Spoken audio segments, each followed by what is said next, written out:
Okay, we are live.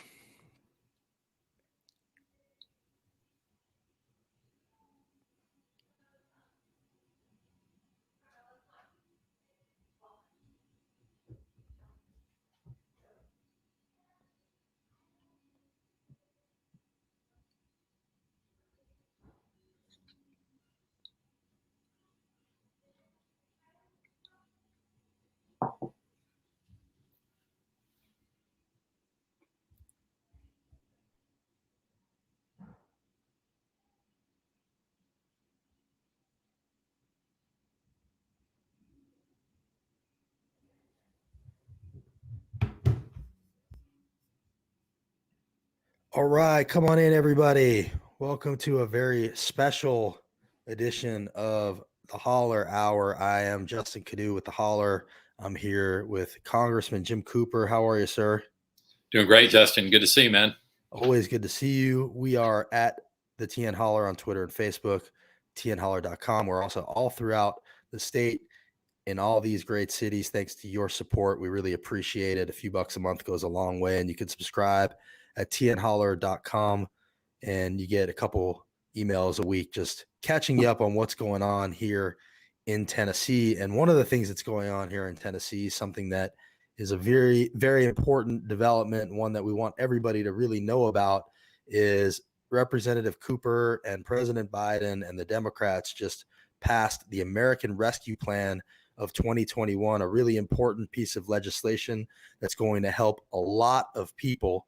And we want everybody to understand exactly how it's going to help people, exactly how it's going to help you, and also so that you can explain to people how it's going to help them. And so to do that, we brought in Professor Jim Cooper to teach us a class. And if you want to comment along and ask questions, feel free to do that. We can see your comments, and I will make sure to ask them for you at the end of this. But in the meantime, we're going to let Representative Cooper take us to school. Representative Cooper, what is in this thing? Take it away. Well, thank you, Justin. It's an honor to be with you and the good folks of the Holler. I love the Holler. It's really a great resource for all Tennesseans. This is a major important bill. It's like mega important. It's colossal. You could say it's stupendous. Now, there are a lot of bills that go through Congress, and a lot of people say, each one is important. But just the size of this one sets it apart. At $1.9 trillion, that's hard to even fit in your head. It won't fit on a calculator. And to give you an idea of the quantity of dollars, if you had 60,000 years in seconds, that would be about 1.9 trillion seconds. 60,000 years of seconds. So this is an immense amount of money. And it's designed to rescue the average American, to help average folks, to help regular people. It's completely unlike the Trump plan, which mainly helped the top 1%. This is to help everybody. So it's really exciting, and I'm going to go into the parts of it here. If you show me the first slide, can you put those up on the screen? Okay, the next one. I'm going to focus primarily not on Tennessee as a whole, but on the three counties that I represent, Davidson, Cheatham, and Dixon counties. So I will make occasional references to the state as a whole, but it's incredible. All 9 congressional districts in Tennessee are going to get a whopping amount of money out of this. And the state is really, it's unbelievable. So let me get into the details. This is the latest in COVID relief. The CARES Act last year was actually slightly larger, but a lot of that has already been spent. It's kind of yesterday's news. This is an amazing thing, and really 3 times larger than what the relief that was passed in the Obama administration, the rescue package there after the 2008 economic disaster. Obama wanted a larger package, but just couldn't get it out of Congress. Joe Biden got this out of Congress without a single Republican vote. It's amazing. But it's still a bipartisan package because 70% of Americans like this. And that means most every Republican back home.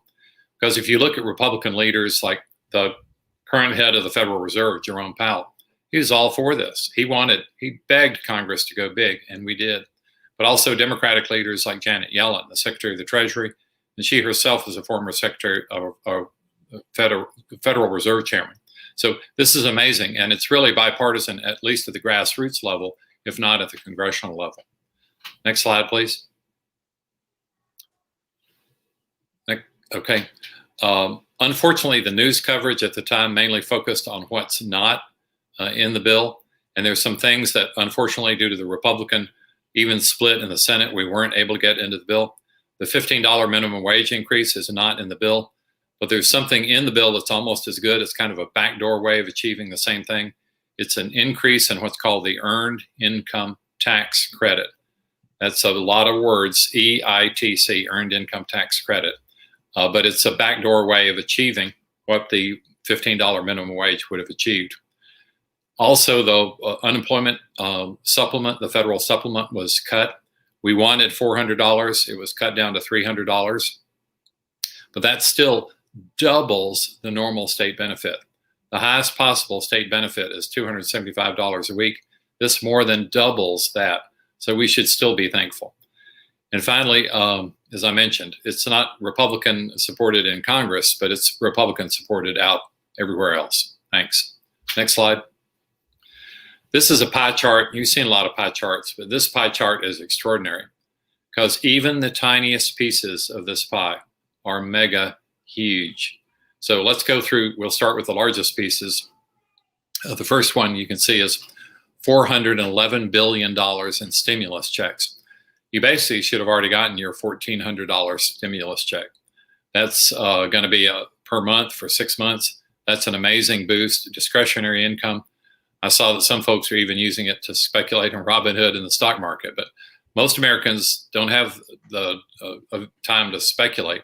They're feeding their families. They're getting good things done with that money. Another thing that is huge in the bill and that the Republicans were strongly against is aid to state and local governments.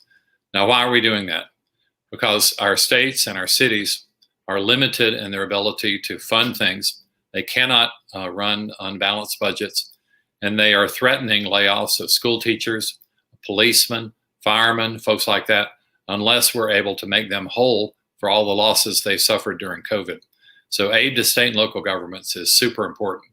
So the two categories so far, which is really over a third of the bill, are checks to folks like you. And basically it covers everybody. If your income is less than about $80,000, it's basically everybody. And the state and local aid, you'll be feeling that because our teachers will not be laid off, our firemen and policemen will not be laid off, and governments at the local and state level will be able to function. The next category is unemployment insurance. I mentioned that already. It's not the $400 a week that we wanted, but it is $300 a week, and that doubles the Tennessee benefit. The next category are the tax credits. And here the really big news, other than the earned income tax credit that I also already mentioned, which is basically a substitute for the $15 an hour minimum wage. This is huge for childcare. In fact, it's huge for all sorts of child-related expenditures. This is literally a great society for childcare. This is amazing. The dream of many advocates for a long time had been to expand this area, and I'm going to go into detail later in a later slide on this. But this is great for American families. It's great for our children. It really is a needed relief for parents. Then we have the whole issue of reopening our K through 12 schools and also higher education. Students have been hammered, not able to go to school. It's hard to learn with remote learning or distance learning. So many people don't have internet. So there's $177 billion just there for education supplements to get our schools open again. Then there's a huge section of the bill for healthcare because we haven't had the testing and the PPE and the help that we need in the healthcare sector. So that's amazing. Then it go through some of the smaller slices of the pie, and it's really remarkable what this bill will accomplish for all Americans. Next slide, please.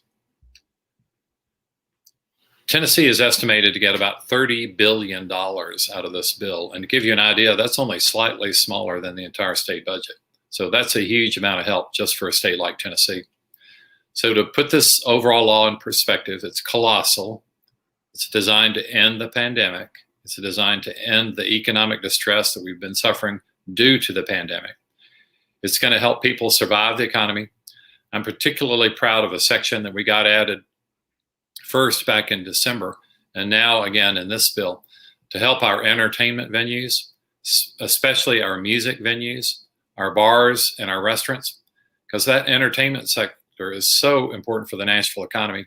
It's so important for tourism. And unless those folks can safely reopen, as they're all desperate to do, this bill will really help. Just for music venues alone, it's $15 billion that we got passed last December, plus another $1.5 billion in this bill. So it's $16.5 billion. That's amazing. $25 billion for restaurants. It's astonishing. Now, there are a lot of restaurants out there, and you have to apply for the money. But the porthole for the music venues will be opening shortly. The restaurant venue, it's an amazing thing. And this is a dedicated programs just for these venues. There was already a PPP program and an EIDL program run through the Small Business Administration for regular businesses. But so many restaurants and music venues had trouble competing against other businesses for that. This is dedicated programs just for our entertainment industries. Huge help for children, as I mentioned. It's really amazing. Most experts predict that it will reduce child poverty by 50%, cutting it in half in one piece of legislation. Imagine that, cutting child poverty by half in just one bill. So it's amazing what's in this. And the overall theme of the bill is equity for everyone. There are no favorites here. It's focused on, regular Americans, average citizens, so that they can get the help that they need. The focus is on equity in this bill. Next slide, please. To give you an idea, just the CARES Act was nearly as large as the state budget. It was $34 billion for Tennessee and Tennesseans. This will basically double that. So it literally dwarfs an annual state budget. This is an incredible shot in the arm for Tennesseans. This is an incredible shot in the arm for Tennessee. Next slide, please. This will give you an idea of what's in the children's and families part. I've already mentioned the individual checks, and of course that will help tons of kids. And anybody gets one of those checks who makes less than $80,000 a year per person. So imagine 351,000 families just in 3 counties sharing a pot of $908 million. It's almost as if the mega lottery, ticket was bought by 351,000 area families, and we all get to split it. That's amazing. But on children especially, this increases the maximum child credit to $3,600 for every young child under 6, and to $3,000 for every child from age 7 to 17. That's an amazing thing. So a family with a couple of kids, suddenly not only you're not paying income tax, the government's writing you a check. It's very important to understand this, because this is called an advanceable and refundable tax credit, which basically means, in plain English, the government's writing you a check. You owe the government nothing in taxes, and the government is writing you a check. And nobody's seen this sort of amount of money before. In fact, very few reformers had even talked about these levels. In addition to that, there's an extra $12 billion in the bill for nutritional benefits. That's for the SNAP program, what was called food stamps, WIC, and the PEBT program. That's the program where kids get to eat through the school, even if they haven't been able to attend the school. Because so many of our children are dependent on the school lunch program and the school breakfast program. So this is an astonishing outpouring. So the Child and Dependent Care Tax Credit, that's up to $16,000 for families. $16,000. That's a huge tax credit, and that's another benefit that everyone will get. As I mentioned, this was expected to cut child poverty in half. That means in Nashville, Tennessee, and Davidson County, there will be, in a few months, 12,500 fewer poor children. Imagine that, cutting out 12,500 people out of poverty. That's amazing. In Cheatham County and in Dixon County, there's supposed to be 500 fewer poor children in each of those counties. Next slide, please. I mentioned the Earned Income Tax Credit. That's a mouthful of words, but remember, Bill Clinton was one of the folks who first pioneered this as a way to help people if you couldn't get through the increase in the minimum wage. This will help anybody who's low income. When I hold press conferences on this, virtually everybody in the audience at the press conference, the cameraman, the reporters, everybody there is eligible for thousands and thousands of dollars. Now, it's income related and it's children related. The more kids you have, the poorer you are, the more money you get. But this is amazing that this is available. I mentioned unemployment already. I wish we could have gotten the full $400. Republicans in the Senate in particular stopped us from doing that, but it will still double the normal Tennessee benefit. And by the way, we need to work on the Tennessee legislature in a lot of ways, but in particular to help them increase the state benefit to a livable level. But in the meantime, the federal government has ridden to the rescue. Another great thing is, unfortunately, with unemployment insurance, that has been taxable in the past, but we're lifting the taxes on that. So the first $10,200 you make in unemployment benefits will not be taxed at all. It's basically a gift from the federal government, and that's a good thing because many people were upset here. They're out of work, they're on unemployment, and the government's taxing them on their unemployment benefit, but we're lightening that load. And finally, there's 65,000 Tennesseans statewide who should be benefiting from this provision. That's a lot of Tennesseans and a lot of help needed. Next slide, please. Now, a focus of mine for a long time has been trying to expand Medicaid in Tennessee. That's the easiest and fastest way to have universal healthcare coverage in Tennessee.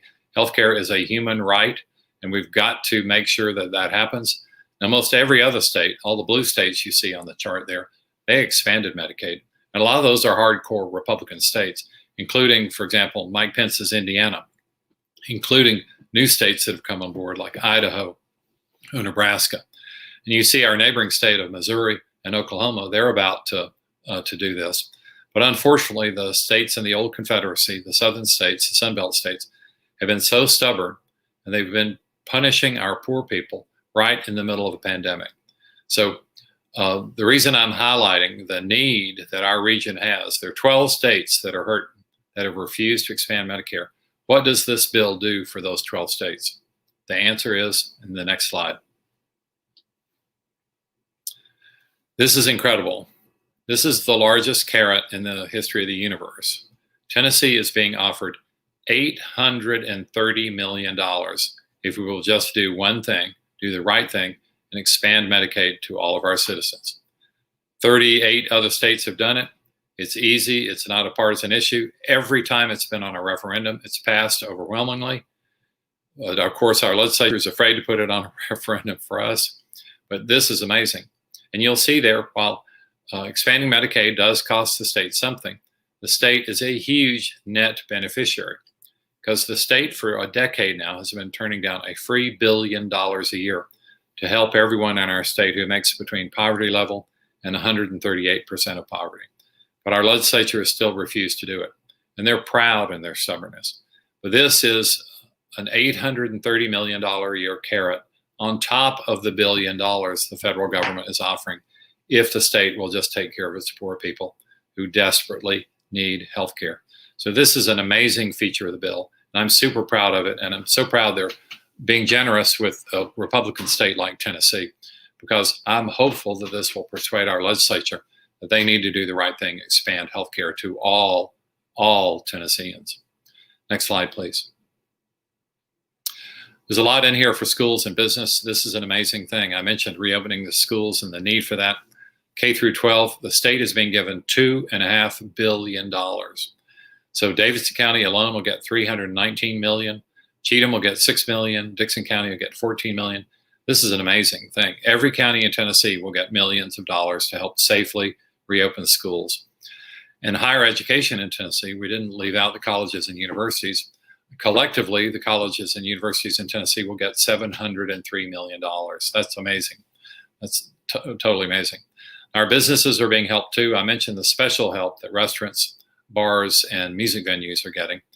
But for the overall business community, the small business program, EIDL, has been expanded by $15 billion. There's already money in that program, and this will just top it out so that more money is available.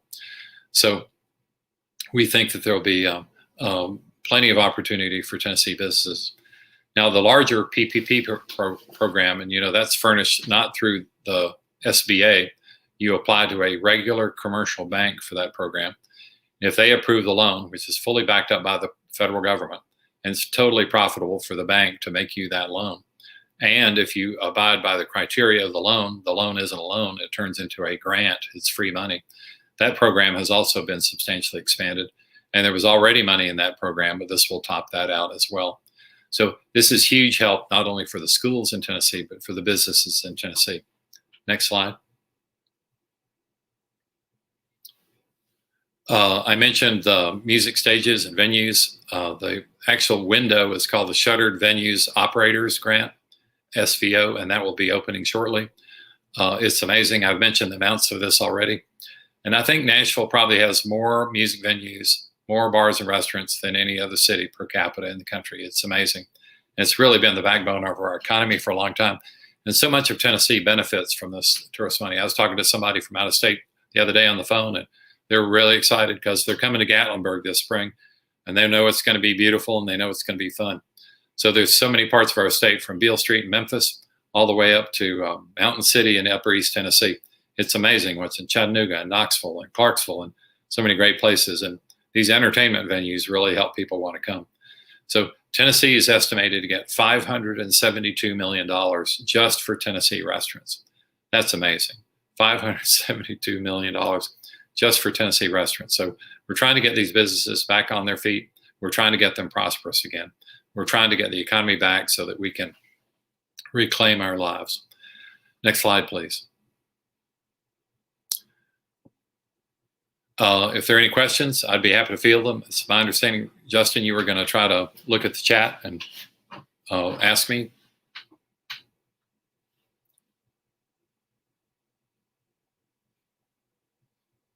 Okay.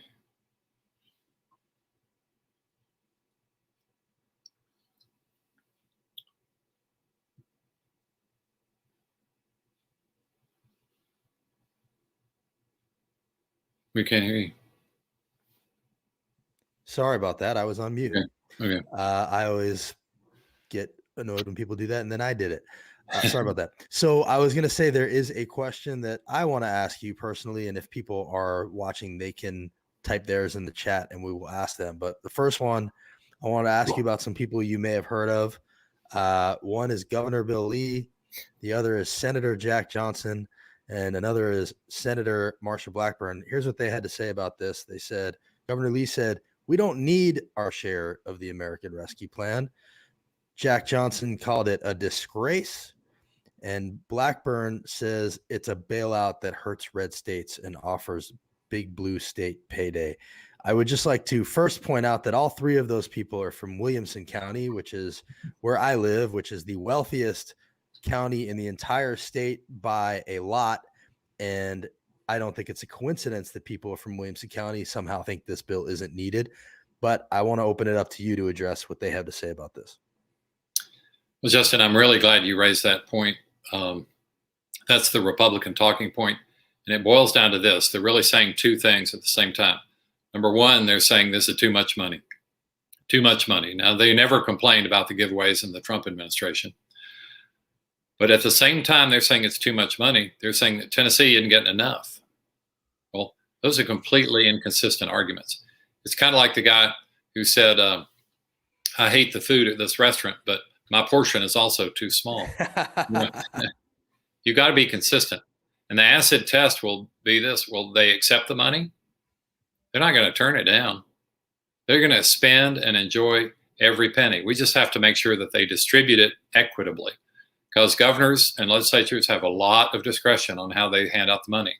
We got to make sure they're fair and square to all Tennessee counties, to all the people in Tennessee, and not just to help their rich neighbors. Because as you point out, Williamson County is one of the richest counties in America. They don't need much extra help there.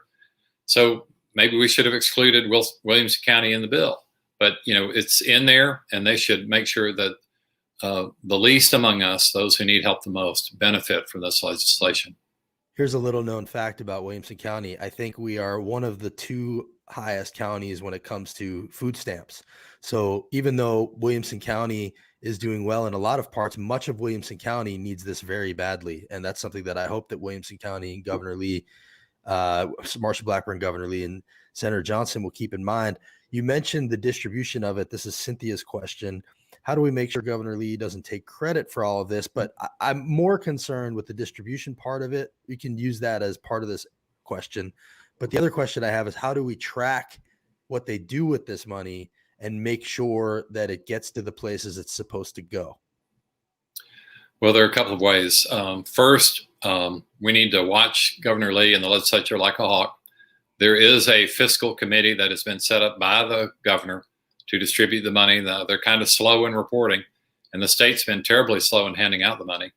You know, the CARES Act money, he didn't have to spend until the end of the year. So he hoarded as much as he possibly could, as long as he could, under the name of what's called flexibility. But he left a lot of hurting people in the meantime. Remember, Tennessee is still number one from prior programs of unspent money.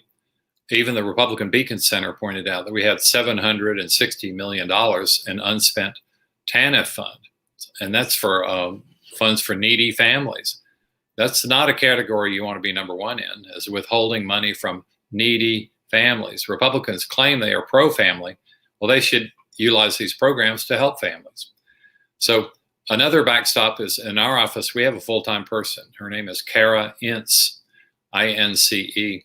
And she spends almost all day, every day, tracking down this money, because when it is in such large flows, it's easy to lose track of some of it. And we want to make sure that every penny is wisely spent and that every penny reaches the people who need the help.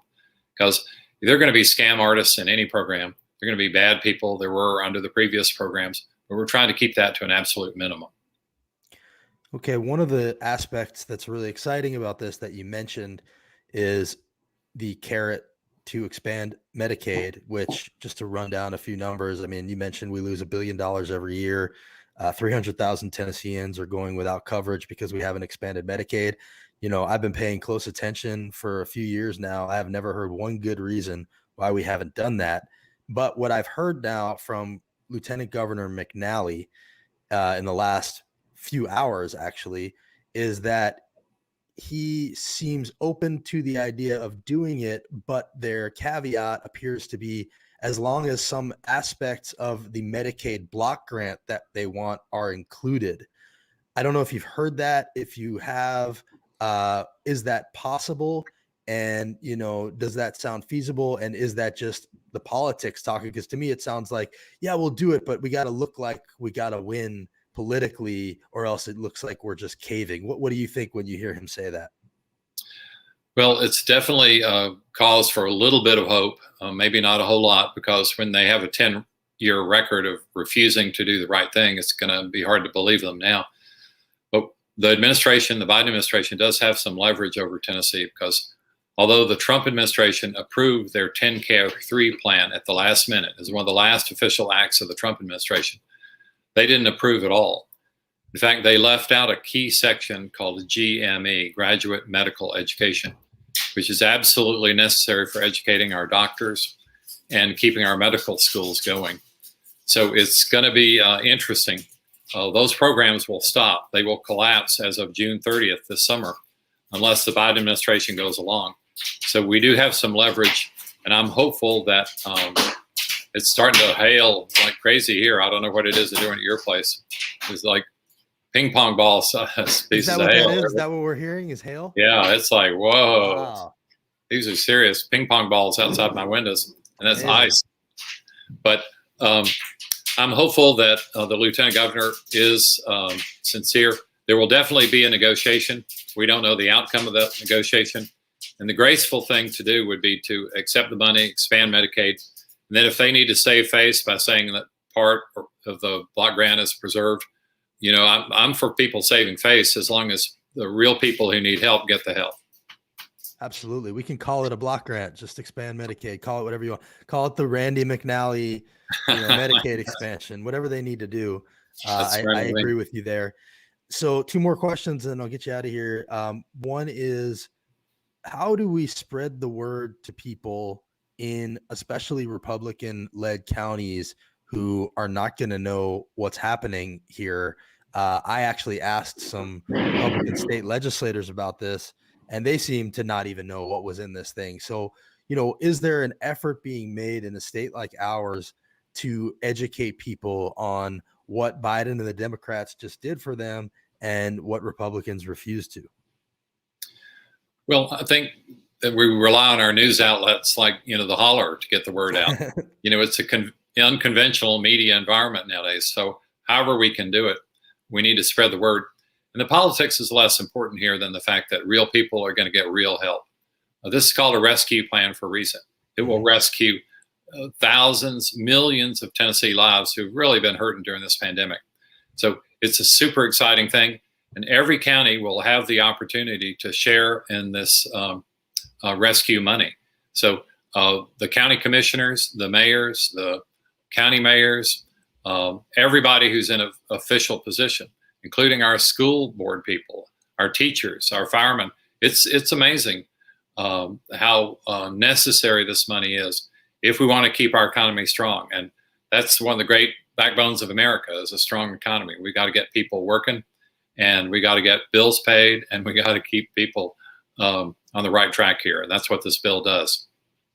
Okay, well, I appreciate you coming on here and talking to us about it. I'm going to ask you one more question. It's not going to be related to this, but I just want people to understand the distribution of who benefits is much different than what happened under Trump. If you can see, the lowest quintile of people are getting far more of the benefits, and it's not helping the top at all, which may explain why people like Jack Johnson think it's a disgrace, why Governor Lee says it's unneeded. These things are connected. One last question. I know there's a couple of other things going on in Congress. You guys seem to do more than one thing at once. One of the things is to focus on voting and expanding ballot access. Cameron Sexton, the speaker, says Tennessee should sue if Congress passes H.R. 1, the election reform bill. What do you think when you hear that Cameron Sexton thinks Tennessee should sue if too many people can vote? Well, Justin, as you know, this is a fundamental difference between the two political parties. Democrats want more people to vote. Republicans want fewer people to vote. And they especially want white people, older people to vote. So it's really a question about power. And Republicans are willing to do almost anything to keep a hold on power. They were crushed when Trump lost the election. They were crushed when they lost control of the Senate, mainly due to the Georgia special election, which made the Senate 50-50. But if you believe in democracy, if you believe in the basic principles of the United States of America, if you believe in the amendments to our Constitution, you've got to believe that we want more people to vote. And ideally, we should make voting easy. It should be a national holiday. It should be really as easy as can possibly be, as long as the votes are cast, legally. So it's amazing how Republicans have made voter suppression an art form, and that includes in Tennessee. And in almost every state legislature right now, there's a tidal wave of bills to limit voting. And that should shock us because Tennessee, back in the 1960s, led with a case called Baker v. Carr before the United States Supreme Court. And that was the first time in American history the court had ever solidly said that it's one person, one vote. Before that, they were happy to let certain districts in the country have way more votes, and certain people have way more votes. But that fundamental principle of one person, one vote, that's the bedrock of democracy. And H.R. 1 focuses on that. So I'm very disappointed that Speaker Sexton said nasty things about it. I hope he will want all the citizens that he represents to vote. Representative Cooper, thank you for coming on here and doing this. We appreciate your very valuable time. We'd love to have you come on again down the line, and I hope everybody's learned a lot and really appreciate you coming on here. Thank you, Justin. Always good to see you, man. Always good. Thank you. That was Congressman Cooper very generously sharing his time with us. I hope you've learned from this. I hope we can all explain to the people around us what's in this thing, because we have to be the messengers here. You heard him say it's a new day when it comes to message spreading. The Holler is a part of it, but you are the Holler, especially the people that are sticking with us through this thing. You guys are the ones that watch our broadcasts. We need to be the ones that relay this news to the people that are around us. If you have any questions about what we've seen here today, let us know. But the bottom line is this helps a lot of people in a lot of different ways, mainly the ones that need it most. And there's a whole checklist of things that Republicans just completely voted against, while Representative Cooper and Biden and the Democrats delivered. And that's starting to show up, if it hasn't already, in people's bank accounts and help people's lives. So let's make sure we spread the word. Really appreciate you guys joining us. We'll be back early next week. Follow the holler, follow all the hollers, and thank you for all your support. Talk to you soon.